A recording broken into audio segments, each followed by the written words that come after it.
Russia Ukraine యుద్ధానికి సంబంధించి America అధ్యక్షుడు డొనాల్డ్ ట్రంప్ కీలకమైన ప్రకటన చేశారు. త్వరలో తాను, జెలెన్స్కీ అండ్ పుతిన్ ఈ ముగ్గురు కూడా భేటీ అవుతాము అని చెప్పి ఆయన ప్రకటించిన పరిస్థితి. ఎంజీరావు గారు, ట్రంప్ ప్రకటనను ఏ రకంగా చూడాలి? ఉక్రెయిన్ రష్యా యుద్ధం ఆగబోతోందా? ఎస్ అండి, ఇప్పుడు Ukraine president Zelensky Donald Trump ని ఫ్లోరిడాలో మీట్ అవ్వడం జరిగింది. ఈ మీటింగ్ తర్వాత, ఈ మీటింగ్ ముఖ్యంగా జరిగింది 20 పాయింట్ పీస్ ప్లాన్. ఈ పీస్ ప్లాన్ సబ్మిట్ చేసింది ఎవరంటే జెలెన్స్కీ యూరోపియన్ కంట్రీస్ తో కన్సల్ట్ అయిన తర్వాత. ఇప్పుడు డొనాల్డ్ ట్రంప్ గారు వెంటనే ప్రపంచానికి ఒక గుడ్ న్యూస్ చెప్పడం జరిగింది అనమాట. ఆ గుడ్ న్యూస్ ఏంటంటే త్వరలోనే డొనాల్డ్ ట్రంప్, నేను అదేవిధంగా జెలెన్స్కీ, పుతిన్ మీట్ అవ్వబోతున్నారు. ఈ ఎట్టి పరిస్థితుల్లో యుద్ధం అయిపోతుంది, ఎందుకంటే 20 పాయింట్స్ మీద 95% అగ్రీడ్. అంటే ఇటు పుతిన్ గారు ఇటు జెలెన్స్కీ అగ్రీడ్ అవ్వడం జరిగింది. కేవలం 5% ఇష్యూ ఉంది. నేను మధ్యలో కూర్చుని వీళ్ళిద్దరిని భేటీ చేసి యుద్ధాన్ని ముగిస్తా, యుద్ధం ముగిసిపోబోతుంది అని ఒక January 1st ఒక పెద్ద గిఫ్ట్ ఇచ్చినట్టు ఆయన మాట్లాడారనమాట. ఈ యుద్ధం ముగియబోతుంది అనేది ఇక్కడ అర్థమవుతుంది. ఎందుకంటే డొనాల్డ్ ట్రంప్ అక్కడ చెప్పినప్పుడు కూడా ఈ జెలెన్స్కీకి మీటింగ్ కి ముందే పుతిన్ గారితో 2.5 గంటల ఫోన్ సంభాషణ నేను చేశాను. అదేవిధంగా ఈ మీటింగ్ అయిన తర్వాత కూడా పుతిన్ గారితో నేను మాట్లాడుతున్నాను.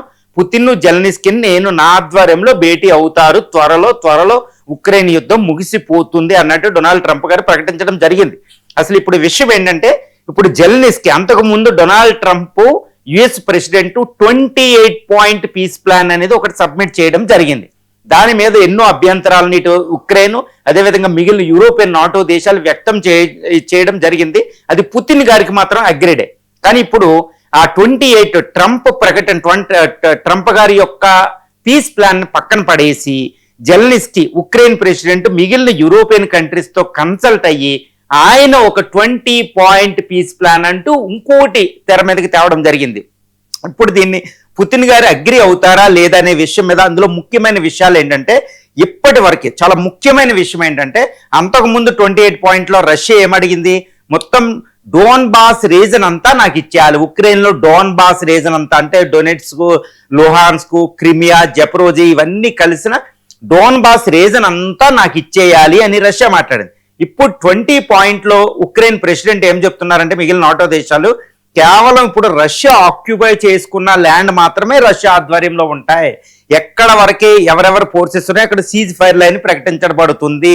కాబట్టి రష్యా కొత్తగా డోన్బాస్ అంతా ఎవరు ఇప్పుడు వరకు ఆక్యుపై చేసుకున్నాయి అన్నారు. కానీ దీనికి పుతిన్ అగ్రీడ్ అయ్యే అవకాశాలు ఉన్నాయి. ఎందుకంటే యూరోపియన్ దేశాలు వెళ్ళి, అమెరికా వెళ్ళి ఇప్పుడు దాకా రష్యా ఆక్యుపై చేసుకున్న క్రిమియా, డొనెట్స్కు, లుహాన్స్ ప్రాంతాలని మళ్ళీ తిరిగి ఆక్యుపై చేసుకోవడం రష్యా నుంచి అసంభవం. కాబట్టి వాళ్ళు అక్కడికి వదిలేశారు. మరి రష్యా కూడా అంగీకరిస్తుందంటే రష్యాకి దీనికి అంగీకరించే అవకాశం ఇక్కడ పుష్కలంగా కనిపిస్తుంది. ఎందుకంటే రష్యా అనేది ఇప్పటికే వారి టైర్డ్నెస్ వచ్చేసింది, ఒక అలసట అనేది మొదలైంది ఎందుకంటే రష్యాలో గత 3.5 సంవత్సరాలు 4 సంవత్సరాలు కావస్తుంది. సైన్యం అలసిపోయారు. వింటర్లో అక్కడ ఎంతో మంది చెప్పాలంటే లక్షలాది మంది పుతిన్ సైన్యం కూడా చనిపోయినట్టు అక్కడ తెలుస్తుంది. ఎందుకంటే ఉక్రెయిన్ ప్రాంతంలో రష్యన్ వింటర్స్ ఈ ప్రాంతంలో యుద్ధం చేయడం అంత ఈజీ కాదు. ఒకటి ఏంటంటే, రష్యా ఎగెనిస్ట్ ఉక్రెయిన్కి యుద్ధం చేయలేదు. వాస్తవానికి రష్యా యొక్క నాటో, అమెరికా యొక్క ఆయుధాలకు ఎగెనిస్ట్ గా చేసింది. అందుకే ప్రాణ నష్టం ఎక్కువ జరిగింది. కాబట్టి రష్యా యుద్ధాన్ని ముగించాలనుకుంటుంది. కాబట్టి ఇప్పటి వరకు ఆక్యుపై చేసుకున్న ల్యాండ్స్ తో అంటే అది విజయం సాధించింది కాబట్టి వదిలేయచ్చు. ఇది ఒక ప్రపోజల్. ఇక రెండో ప్రపోజల్ ఏంటంటే, ఇప్పటి వరకు ఉక్రెయిన్ కొన్న 8 లక్షల సైన్యాన్ని ఉంచుకుంటాం, ఇంకా ఎక్కువ మేము తీసుకోము, ఎక్కువ రిక్రూట్మెంట్ చేయం. అప్పుడు ట్రంప్, పుతిన్ ప్రకటించిన 28 పాయింట్లు ఏంటి, అసలు రష్యా సైన్యాన్ని తగ్గించాలి, ఏది ఉక్రెయిన్ సైన్యం తగ్గించుకోవాలి. కానీ ఇప్పుడు జెలెన్స్కీ ఏం చెప్తున్నారు, మా సైన్యం ఎంత ఉందో అంతే ఉంటుంది, ఇంకా పెంచుకోనని. ఇక మూడో పెద్ద విషయం ఏంటంటే, దీనికి ఉక్రెయిన్ పుతిన్ కూడా పెద్ద ప్రాబ్లం ఏమీ ఉండదు, దానికంటే అగ్రీడ్ అవుతారు. తర్వాత మూడో విషయం ఏంటంటే, జాయింట్ సెక్యూరిటీ గ్యారంటీ. ఎవరు, ఒక పీస్ కౌన్సిల్ అనేది ఒక్కటి పెడతారంట. ఆ peace council chairman US president Donald Trump ఉంటారు. అందులో సభ్యులు ఎవరుంటారు, రష్యా ఉంటుంది, ఉక్రెయిన్ ఉంటుంది, నాటో ఉంటాయి, యూరోపియన్ దేశాలు ఉంటాయి. కాబట్టి ఉక్రెయిన్ యొక్క సార్వభౌమత్వ రక్షణకి అవి గ్యారంటీ ఇస్తాయి. అవేంటంటే నాటో దేశాల టైపులో మాత్రం ఇది.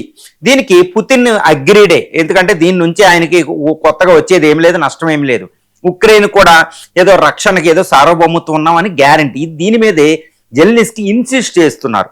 ఈ నాటో దేశాలు ఇనిషియేట్ చేస్తున్నాయి. కాబట్టి ఇది పుతిన్కి పోయేది ఏమీ లేదు, ఎక్కువ లేదు. కాబట్టి రష్యా అగ్రీడ్ అవ్వచ్చు.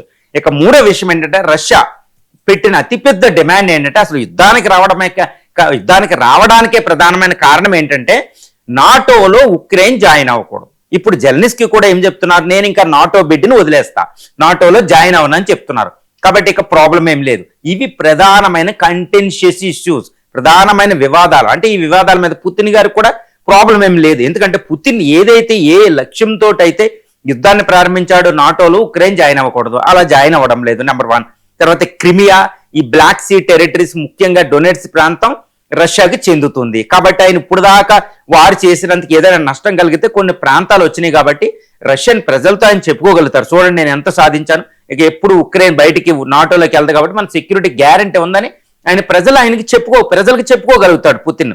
అదేవిధంగా పుతిన్ యుద్ధంలో గెలిచింది. ఎందుకంటే ఇప్పుడు తిరుగులేని యుద్ధం, 4.5 సంవత్సరాల యుద్ధంలో గెలిచిన దేశం ఏది అంటే ఇటు అమెరికా నాటోలా లేకపోతే రష్యానే అంటే రష్యా, తిరుగు లేకుండా రష్యా అని చెప్పొచ్చు. ఎందుకంటే యూరోపియన్ కంట్రీస్ అంటే నాటో 32 దేశాలు ఆయుధాలు పంపించినాయి కానీ 4 సంవత్సరాలుగా రష్యాని ఎట్టి పరిస్థితుల్లో అటాక్ చేయలేని ఒక పరిస్థితి ఉంది. అది రష్యా యొక్క ఒక mighty armed forces, mighty nuclear forces కు ఒక నిదర్శనం, పుతిన్ వారు పటిమకి నిదర్శనం. కాబట్టి ఈ రోజు రష్యా డిమాండ్లు అన్నిటినీ కూడా ఈ 20 పాయింట్స్ పీస్ డీల్లో ఒప్పుకున్నట్టు అయిపోయింది.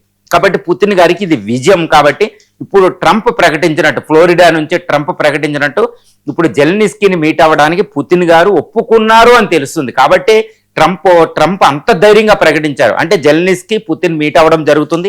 ఆ మీటింగ్ మోస్ట్ ప్రాబబ్లీ ఉండేది వైట్ హౌస్ లో, అది ఉండకపోవచ్చు. అది మోస్ట్లీ ఏంటంటే ఇటు ఉక్రెయిన్లో ఉండదు, రష్యాలో ఉండదు, తటస్థ వేదిక అయిన హంగరీ కానీ, అంతకుముందు అనుకున్న హంగరీ కానీ, లేకపోతే స్విట్జర్లాండ్ లో జెనీవాలో కానీ ఈ మీటింగ్ జరిగే అవకాశం ఉందని తెలుస్తుంది. ఎందుకంటే మాస్కోలో జరగదు, వాషింగ్టన్ లో జరగదు, అది జరుగుతుంది. ఇది ట్రంప్ కూడా పెద్ద విజయం. నేను పదవిలోకి రాగానే గంటల్లో ఒక్క రోజులో ఆపేస్తానన్న ఉక్రెయిన్ యుద్ధాన్ని ఇప్పుడు లాస్ట్కి ఆయన ఆపగలుగుతున్నారనే సాటిస్ఫాక్షన్ అక్కడ ఉంది.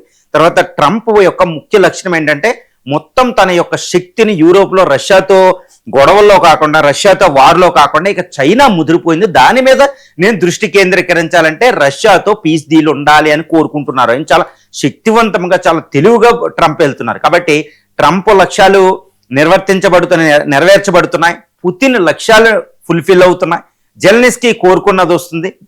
జెలెన్స్కీ కూడా వెంటనే నేను ఎలక్షన్ పెట్టేస్తాను, నా దేశం నాకు రక్షణ అనుకుంటూ ఆయన కూడా హీరోగా దేశంలో ఉండగలుగుతున్నాడు. కాబట్టి అన్ని అవుతున్నాయి. కాబట్టి ఎట్టి పరిస్థితుల్లో ఉక్రెయిన్ యుద్ధం ఎండ్ అవుతుందని 100% మనం ఈ యొక్క dynamics of the war situation, Europe, NATO, ఇటు అమెరికా, ఇటు రష్యా వెనకాల శక్తులు అన్ని కలిపితే ఇప్పుడు యుద్ధం అనేది ఎండ్ అవుతుందని ఖచ్చితంగా మనం గ్యారంటీగా మనం చెప్పొచ్చండి.